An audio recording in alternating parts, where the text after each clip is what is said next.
चलो देखो, half wave rectifier का ये इफिशियंसी तो कर लिया था, रिपल फैक्टर कर रहे थे। तो रिपल फैक्टर जो डिफाइन था, कोई भी रेक्टिफायर हो उसका रिपल फैक्टर का जनरल डिफिनीशन था AC component by DC component. ये एसी कंपोनेंट को ही रिपल बोलते हैं। जो पल्सेटिंग डीसी होता है रेक्टिफायर का आउटपुट में, that is AC and DC दोनों कंपोनेंट एग्जिस्ट करता है। तो एसी कंपोनेंट को ही रिपल बोला गया।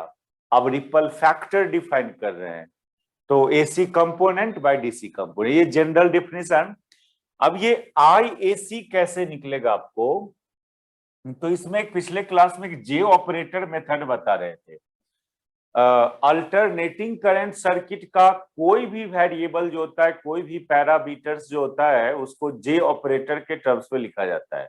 कॉम्प्लेक्स रिप्रेजेंटेशन, चाहे इंपीडेंस हो या वोल्टेज हो, नेट वोल्टेज या नेट करंट, सबको जे ऑपरेटर के टर्म्स में लिखा जाता है। हम लोग तो ओनली खाली इंपीडेंस को जे ऑपरेटर के टर्म्स में जेड बराबर R plus J X, X मतलब रिएक्टेंस, रिएक्टेंस अब कैपेसिटर होगा तो एक्सी होगा, इंडक्टर होगा तो एक्सएल होगा। इसके बारे में थोड़ा करंट इलेक्ट्रिसिटी में आपका वो सिलेबस उतना नहीं दिया है। सेमेस्टर टू में करंट इलेक्ट्रिसिटी में उतना सिलेबस को, थोड़ा पुराना सिलेबस था, तो इस जे ऑपरेटर के बारे में बहुत ज्यादा बताते थे। उसमें वोल्टेजों को जे ऑपरेटर मेथड में लिखते थे, करंट को भी जे ऑपरेटर मेथड में लिखते थे। तो आप समझो, कोई भी parameter, not only impedance, voltage, net current, सबको जे ऑपरेटर मेथड में लिखा जाता है। और उसका जो मॉडुलस होता है वो उस सर्किट का इंपीडेंस होता है। मॉडुलस वो सर्किट का इंपीडेंस होता है।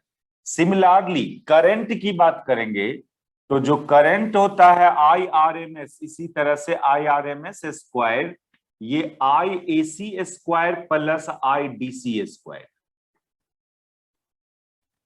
इसलिए I A C square equal to root, sorry, I A C equal to root I R M S square minus I D C square. तो यहां पर आई ए सी की जगह ये सब्स्टिट्यूशन करेंगे, root I R M S square minus I D C square divided by I D C. इस I D सी को अंदर लेके चलोगे तो ये I R M S divided by I D C का होल स्क्वायर माइनस 1।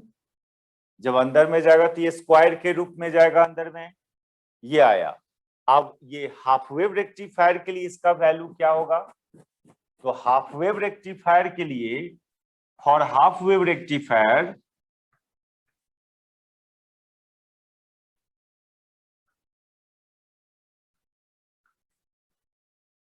आप ये आई आर एम एस निकाले हो कितना, ये निकला था आई नॉट बाई टू, शायद आई नॉट बाई टू निकला था हाफ वेव में। और आई डी सी कितना निकला था, ये निकला था आई नॉट बाई पाई, ये निकला था। ये सब सब्स्टिट्यूशन करेंगे आप यहां पर, ये पाई स्क्वायर बाई 4 माइनस 1 आएगा, पाई स्क्वायर बाई 4 माइनस 9।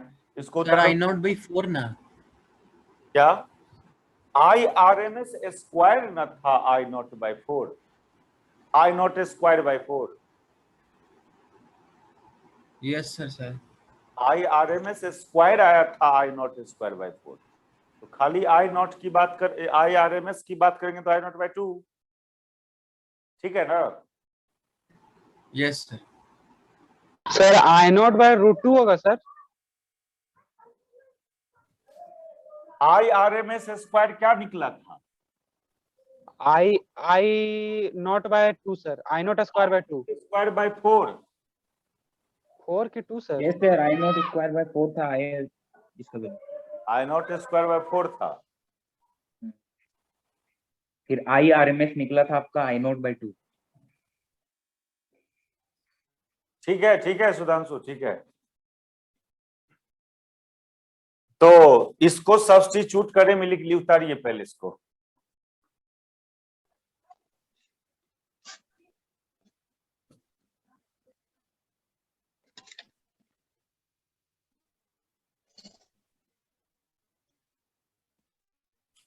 हो गया?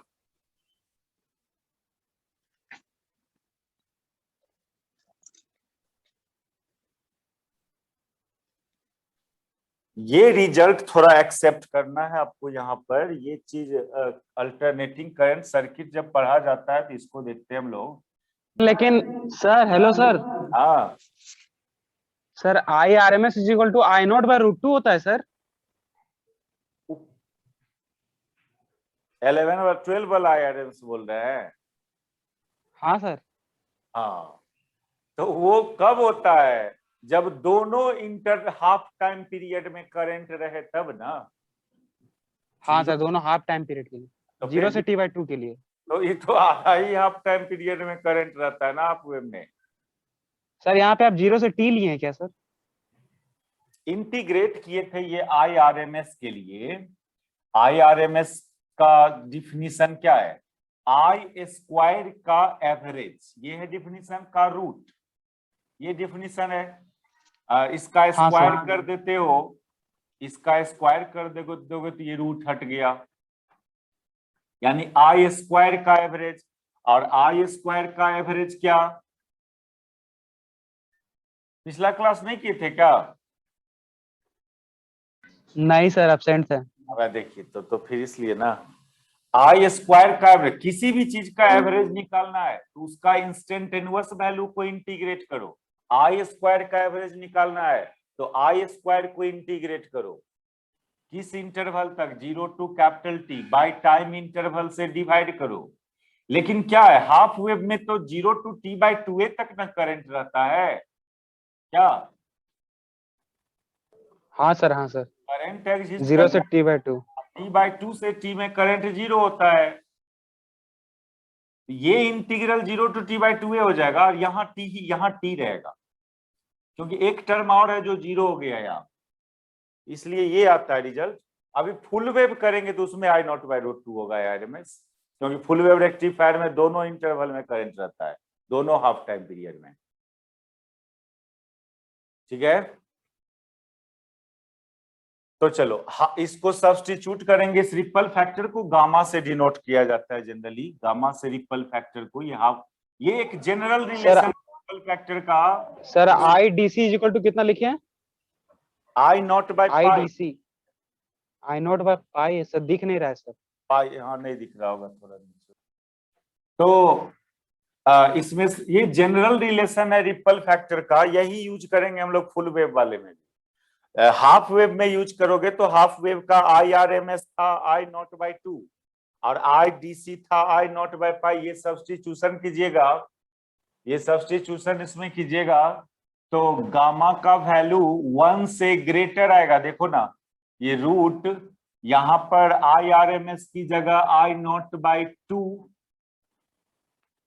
Divided by I D C की जगह आई नॉट बाय पाई, इसका whole square -1, that is I nought cancel, ये पाई ऊपर 2 नीचे, दैट इज ये root pi square by 4 -1। Pi का वैल्यू 3.141 होता है, 3.14 पाई का वैल्यू। उसका स्क्वायर करेंगे तो 9 पॉइंट समथिंग आएगा, 9 पॉइंट समथिंग पाई स्क्वायर का वैल्यू। और 9 पॉइंट समथिंग को 4 से डिवाइड करेंगे तो 2 पॉइंट समथिंग आएगा, और 2 पॉइंट समथिंग में से 1 को घटाएंगे तो 1 पॉइंट समथिंग, रूट के अंदर 1 पॉइंट समथिंग बचेगा, तो बाहर में भी 1 पॉइंट समथिंग, लगभग ये 1.21 आता है। तो ये हुआ ripple factor of half wave rectifier. ये 1 से ग्रेटर है, ग्रेटर देन 1, यानी एसी कंपोनेंट ज्यादा है डीसी कंपोनेंट के रिस्पेक्ट में, ये मीनिंग हुआ। क्योंकि गामा डिफाइन था कैसे, IAC बाई IDC, और इसका वैल्यू 1 से ग्रेटर आना, इसका वैल्यू 1 से ग्रेटर आना यानी IAC ग्रेटर देन IDC। तो हाफ वेव रेक्टिफायर का जो करंट होता है उसमें AC कंपोनेंट ज्यादा है, ये ज्यादा सुटेबल DC नहीं हुआ, ये डिमेरिट हो गया हाफ वेव का। आपको DC चाहिए ना, DC में कन्वर्ट करने के लिए नहीं यूज किए हो, और ज्यादा ACA कंपोनेंट एग्जिस्ट कर रहा है उसमें, तो ये प्रॉब्लम है हाफ वेव। तो हाफ वेव का सब काम कर लिया, efficiency and ripple factor define कर लिया। चलो फुल वेव रेक्टिफायर के लिए काम सब करने। फुल वेव रेक्टिफायर में करंट दोनों हाफ टाइम पीरियड तक एग्जिस्ट करता है, तो लिखिए efficiency and ripple factor of full wave rectifier, efficiency of full wave rectifier.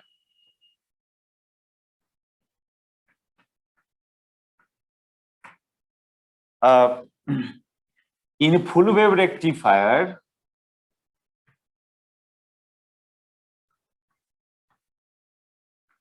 आप देखे हो कि करंट दोनों टाइम इंटरवल में एग्जिस्ट करता है। I equal to I nought sine omega t for 0 to greater t greater than t by 2, and यही expression फिर वैलिड हो जाएगा किस इंटरवल में, t greater than t by 2, दोनों इंटरवल ऑफ टाइम में करंट एग्जिस्ट करता है। इसलिए जो IDC होगा, IDC average value of DC, average, ये हाफ वेव का 2 गुना हो जाएगा, क्योंकि दोनों टाइम इंटरवल में एग्जिस्ट करता है। फर्स्ट टाइम इंटरवल का एवरेज निकाला था I not by pi, second time interval में भी वैसा ही करंट का नेचर सब कुछ है, टाइम इंटरवल उतने ही है, half time 0 to t by 2 time interval next to half time period का सब कुछ सेम है, सब इन्वायरमेंट सेम है, तो उसमें भी average I not by pi आएगा। तो टोटल की बात करोगे तो 2I not by pi, direct लिख सकते हो इसको डायरेक्ट लिख सकते हो 2I not by pi. DC वाले में डायरेक्ट लिख लेना, AC वाले में डायरेक्ट नहीं लिखना, चल हालांकि उसमें भी लिख, थोड़ा प्रॉब्लम है लेकिन हम निकाल ही दे रहे हैं उसका, AC वाले का निकाल दे रहे हैं।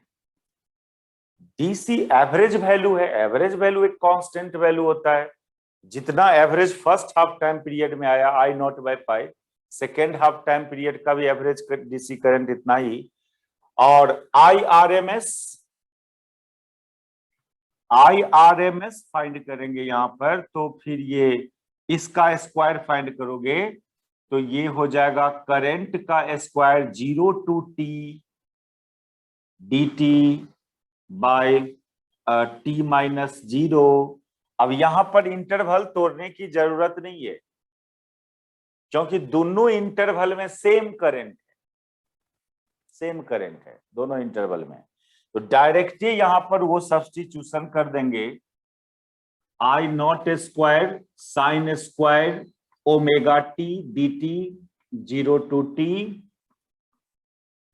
बाई t, इसको सॉल्व करेंगे तो ये I नॉट स्क्वायर बाई 2 आएगा, इसको सॉल्व करोगे तो वो देख लेना आप, I नॉट वो हो जाएगा ना, अरे साइन स्क्वायर थीटा को लिखेंगे 1 minus cos 2 by cos 2 theta. हाँ sir 1 minus cos 2 theta sir, ये हो जाएगा करके देख लोगे, वो I नॉट स्क्वायर बाई 2 आएगा, दैट इज IRMS, यहाँ का IRMS I नॉट बाई √2 आ रहा है, यहां पर के लिए IRMS I नॉट बाई √2। तो जो पहले इफिशियंसी बात कर रहे हैं हम लोग, तो इफिशियंसी एटा से डिनोट करते हो, और ये डिफाइन था PDC power output, DC output power by AC input power. Language में बात किया था तो इसको बोले थे DC input power by AC input power. तो देखो, तो ये हो जाएगा I D C square by into R L by I R M S square. यहां पर ऐसे तो डायोड का रेसिस्टेंस भी यूज होता है। पावर का फॉर्मूला करंट स्क्वायर, पावर का जनरल फॉर्मूला क्या, I square R, current square into resistance. Yes sir, लेकिन एसी वाला में सर दोनों रेसिस्टेंस यूज होगा, I square R M S into R वो प्लस आर। इनपुट है ना, इनपुट है ना एसी, इनपुट टर्मिनल आपका जो जो जो डायोड का रेसिस्टेंस भी लिया जाता है, है? डायोड का भी रेसिस्टेंस क्यों लिया डायोड का जाता है। रेसिस्टेंस यूज करना पड़ा, वो बात बोलना चाह रहे हैं।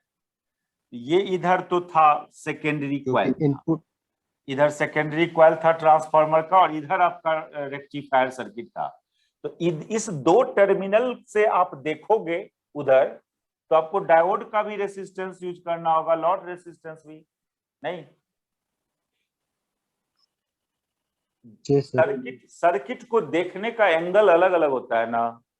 मान लीजिए ये डायोड है, थोड़ा देर हाफ वेव रेक्टिफायर से इस बात को समझ लो, ये आउटपुट टर्मिनल है, तो आप किधर से देख रहे हो बताओ, इनपुट है, एसी तो इनपुट है, तो इस टर्मिनल से देखोगे आप सर्किट को, इस टर्मिनल से देखोगे तो आपको दोनों डायोडो दिखेगा, रेसिस्टर भी दिखेगा। लेकिन इस टर्मिनल से देखोगे तो, इस टर्मिनल से देखो खाली यही दिखेगा, नहीं, आउटपुट वाले में खाली ये रेसिस्टेंस। हाँ सर, आउटपुट में सिर्फ ये सर लोड रेसिस्टेंस सिर्फ सर। इनपुट, हालांकि डायोड फॉरवर्ड बाय करंट है सर्किट में, तो it means that diode forward bias में होगा, और फॉरवर्ड बायस में आर को नेग्लेक्ट कर देते हो आप, निग्लिजिबल रेसिस्टेंस होता है ये आर, डायोड का रेसिस्टेंस, सब पिछला क्लास में बोल चुके हम।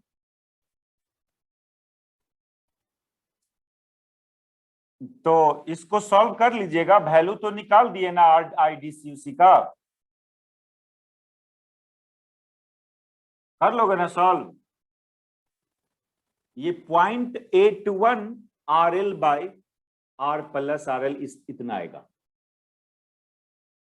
ये आई आर एम एस का वैल्यू निकाल चुके हो, आई डी सी सबका वैल्यू सब सब्स्टिट्यूट करोगे इतना आता है। इसमें भी इस आर एल से डिवाइड कर दोगे तो 0.81 by 1 plus small R by R L, इसको नेग्लेक्ट कर लेना, इस टर्म को टेंड्स टू 0 कर दोगे, यानी 0.81, that is Etah equal to 0.81। और परसेंटेज इफिशियंसी की बात करेंगे, परसेंटेज एटा, तो ये 81, क्योंकि 100 से मल्टीप्लाई करना होगा परसेंटेज के लिए, तो ये 81% देखिए, और वो आया था 40%, लगभग दोगुना इफिशियंसी है फुल वेव रेक्टिफायर का। हाँ चलो देखो, तो क्लियरली इसका 80% जस्ट डबल। तो हेयर वी ऑब्जर्व दैट, थोड़ा प्रॉपर्टी को लैंग्वेज में लिख लीजिए, we observe that efficiency of full wave rectifier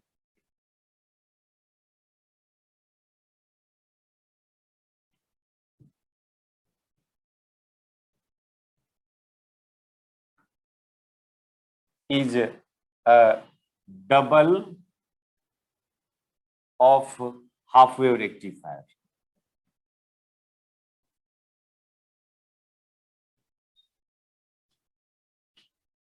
अच्छा, इसका ripple factor,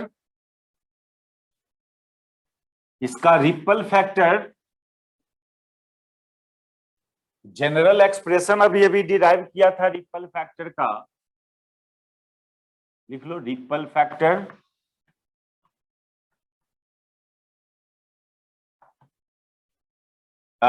gamma equal to root I R M S by I D C का होल स्क्वायर -1। यहां पर आई आर एम एस डालिएगा, तो यहाँ का IRMS आया था I0/√2 और IDC आया था 2I0/π, इसका होल स्क्वायर -1।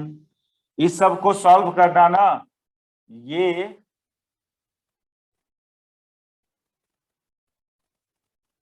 .40 के आसपास आता है। 0.40 यानी बहुत कम, आधा से भी कम। वहां 1 से ग्रेटर आ रहा था, यहाँ हाफ, क्या हाफों से कम, हाफ 0.50 होता, उससे भी कम, यानी इसमें बहुत कम एसी कंपोनेंट है। ठीक है, इसमें बहुत कम एसी कंपोनेंट है।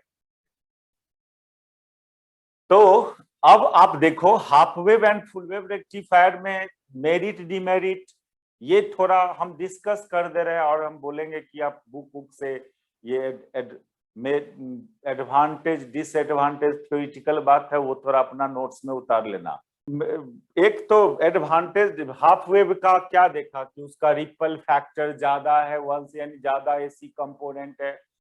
एक डिमेरिट ये हुआ। एक डिमेरिट हुआ कि वो ओनली हाफ ए टाइम पीरियड में आपको दे रहा है डीसी। ये दो मेन डिमेरिट है उसका। एक ओनली हाफ ए टाइम पीरियड में आउटपुट मिल रहा है, नेक्स्ट हाफ टाइम पीरियड में नहीं मिल रहा है, और जो भी मिल रहा है उसका एसी कंपोनेंट ज्यादा है, रिपल फैक्टर ज्यादा है, प्लस इफिशियंसी बहुत कम है, ये डिमेरिट था। फुल वेव में रिपल फैक्टर कम है, एसी कंपोनेंट कम है, दोनों हाफ साइकिल में एसी आउटपुट मिलता है, लेकिन थोड़ा बहुत इसमें भी एसी है। और फुल वेव में centre tap rectifier and bridge rectifier, इस दोनों में फिर क्या मेरिट डिमेरिट है? तो सेंटर टैप, हाँ, एसी कंपोनेंट होने से मतलब सर्किट में क्या प्रभाव पड़ता है सर? अब कोई डिवाइस को ऑपरेट होना है डीसी से, है, और बैटरी नहीं है आपके पास, आपको आपके घर में एसी आया, उसी से उसको चलाना चाहते हो, उसी से चलाना चाहते हो, जबकि उसको डीसी चाहिए, अवेलेबल है एसी। एक मिनट, चलो देखो क्या बोल रहे थे। हाँ, तो centre tapped rectifier, full wave में centre tapped and bridge rectifier, इस दोनों में क्या मेरिट डिमेरिट? तो तो बोल रहे थे ये centre tapped and full wave bridge rectifier में क्या डिफरेंसेज है? तो सेंटर टैप्ड रेक्टिफायर का एक डिमेरिट ये है कि बहुत टर्न होता है सेकेंडरी कॉइल में। कहां पर सेंटर होगा? 2000 3000 आपके आसपास टर्न होता है। अब सेंटर ढूंढते रहिए, कहाँ गया 1500, मान लो टोटल नंबर ऑफ टर्न 3000 है, तो 1500 पर कहाँ काउंट करने जाओगे? ज्योमेट्रिकली सेंटर ढूंढोगे, ज्योमेट्रिकली आधा लेंथ इधर आधा लेंथ इधर, तब भी एक दो टर्न का, 2-3 टर्न का हेर फेर हो जाएगा, उससे करंट में चेंजिंग होगा।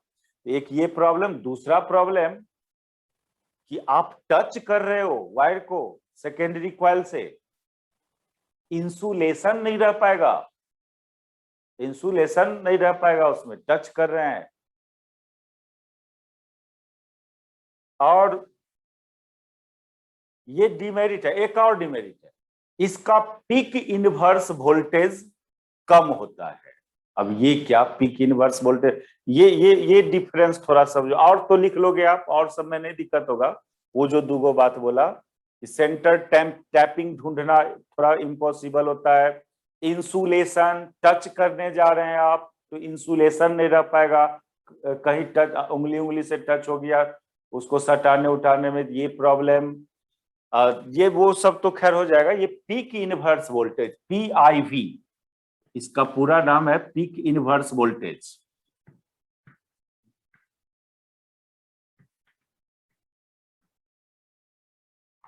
ये कम होता है of centre tapped rectifier,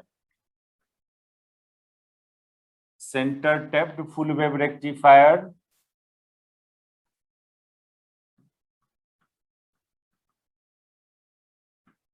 is less than bridge rect full wave नहीं, सेंटर टैप फुल, हाँ ठीक है, देन ब्रिज रेक्टिफायर। तो ये डिमेरिट हुआ, ये एक डिमेरिट हुआ ये, या डिसएडवांटेज बोलो इसको।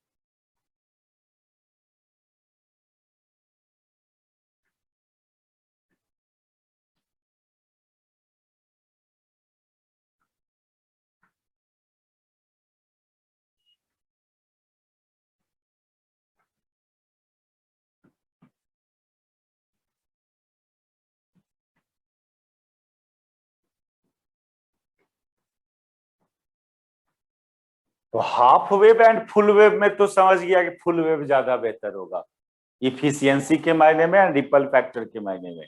लेकिन फुल वेव में दो ठो है, तो उस दोनों में कौन बेहतर, कम खराब, ज्यादा अच्छा कौन, ये इसके लिए ये पीक इनवर्स वोल्टेज मतलब होता है कि आउटपुट जो होता है सेकेंडरी का, वो तो ऐसे ऐसे ऐसे ऐसे होते रहता है। तो इससे क्या होगा ना, हाफ टाइम पीरियड तक कोई एक डायोड फॉरवर्ड बायस में होगा, तो अगला हाफ टाइम पीरियड में वही डायोड रिवर्स बायस में होता है। ठीक है, ध्यान देना, रिवर्स बात। तो जब रिवर्स बायस में जिस इंटरवल में रहता है वो डायोड, ये डर रहता है कि इतना ना रिवर्स बायसिंग वोल्टेज हो जाए कि वो जंक्शन ब्रेकडाउन हो जाए, यानी जीनर डायोड की तरह बिहेव करने लग जाएगा, तो रिवर्स बायसिंग करंट लार्ज हो जाएगा, जल उल जाएगा डायोड। इसलिए फिर डीसी की जगह एसी देने लगेगा सर। डीसी की जगह एसी देने लगेगा। तो चूंकि हाफ टाइम में रिवर्स तो हाफ टाइम में फॉरवर्ड, ड्यूरिंग रिवर्स बायसिंग ये प्रोबेबिलिटी होता है कि आपका डायोड को इतना ना ज्यादा रिवर्स वोल्टेज अप्लाई हो गया हो कि वो बर्न कर जाए, वो जीनर डायोड की तरह बिहेव करने, इसलिए उसका रिवर्स बायसिंग वोल्टेज लार्ज रख, ये पीक इनवर्स वोल्टेज उसी को, वह मैक्सिमम रिवर्स वोल्टेज कोई डायोड का, जब तक वो डायोड की तरह बिहेव करेगा, नॉर्मल डायोड की तरह।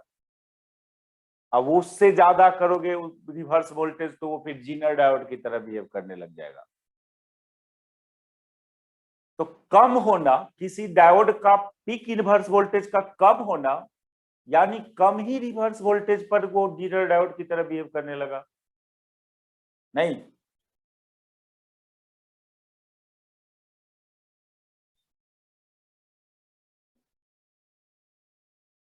पहले पीक इनवर्स वोल्टेज समझे।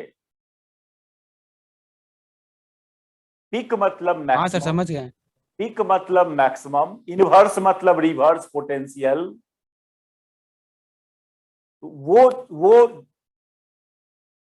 एक ऐसा वैल्यू है पीक इनवर्स वोल्टेज, ये रिवर्स वोल्टेज है, it is a reverse voltage. और वो ऐसा वैल्यू है जिससे कम रखते हो रिवर्स पोटेंशियल तो आपका डायोड नॉर्मल डायोड की तरह बिहेव करता है, उससे ज्यादा करते हो तो वो जीनर डायोड की तरह बिहेव करता है। तो ये वैल्यू जिस डायोड का जितना ज्यादा होगा उसका नॉर्मल डायोड की तरह बिहेव करने का चांस उतना ही ज्यादा होगा। हाफ वेव रेक्टिफायर में जो जो फुल वेव रेक्टिफायर में तो सेंटर टैप रेक्टिफायर में दूगो डायोड लगाते हैं, उस टर्मिनल पर एगो इस टर्मिनल पर, तो वो दोनों डायोड का peak inverse voltage, effective peak inverse voltage कम रहता है, जबकि ब्रिज रेक्टिफायर में पीक इनवर्स वोल्टेज ज्यादा होता है डायोड का। थोड़ा ज्यादा रिवर्स पोटेंशियल भी हो गया तो उसका जंक्शन ब्रेकडाउन होने का कोई डर नहीं रहेगा। तो व्हाइल ये तो हो गया, देन ब्रिज रेक्टिफायर, यानी ब्रिज रेक्टिफायर का पीक इनवर्स वोल्टेज ज्यादा होता है, ये ज्यादा अच्छा बात है ना, समझे। अब क्यों सेंटर टैप्ड वाले में पीक इनवर्स वोल्टेज क्यों कम हुआ, इसमें क्यों ज्यादा हुआ, तो सर्किट का कॉम्बिनेशन है, इक्विवेलेंट वोल्टेज निकाल के देखना होता है।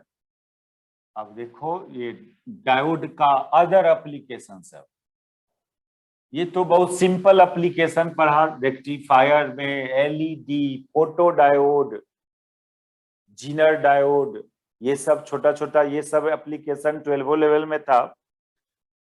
मेन है अब आपका transistor.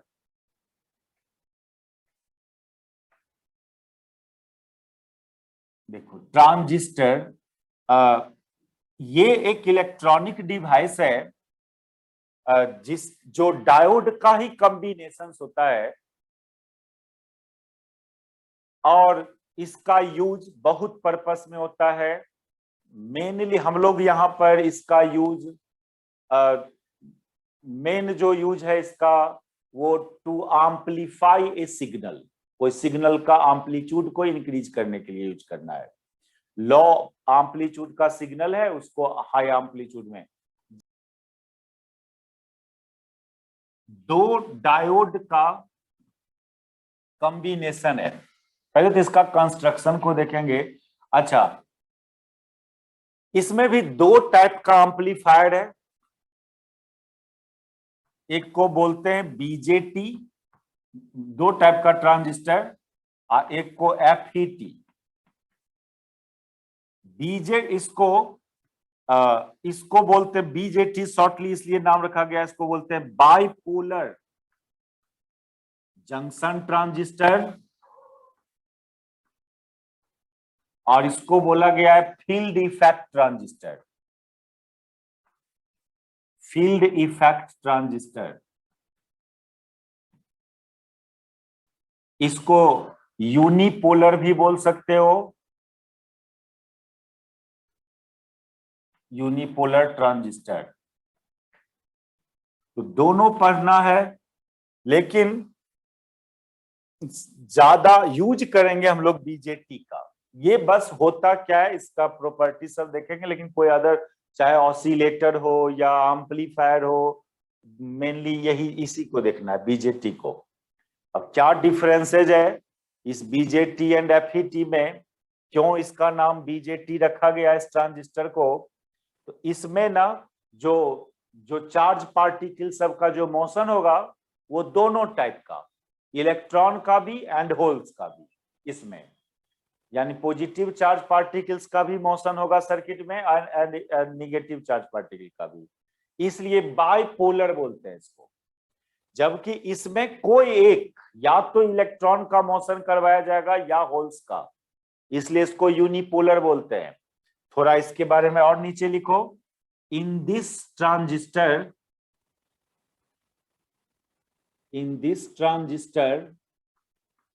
both type of charge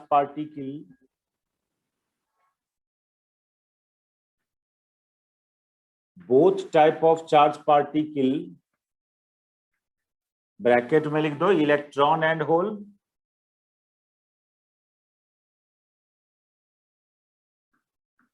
moves in circuit, इसलिए इसको बाइपोलर नाम रखा गया। इसमें आइदर इलेक्ट्रॉन और होल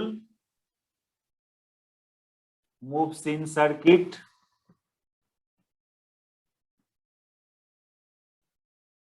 हेलो सर।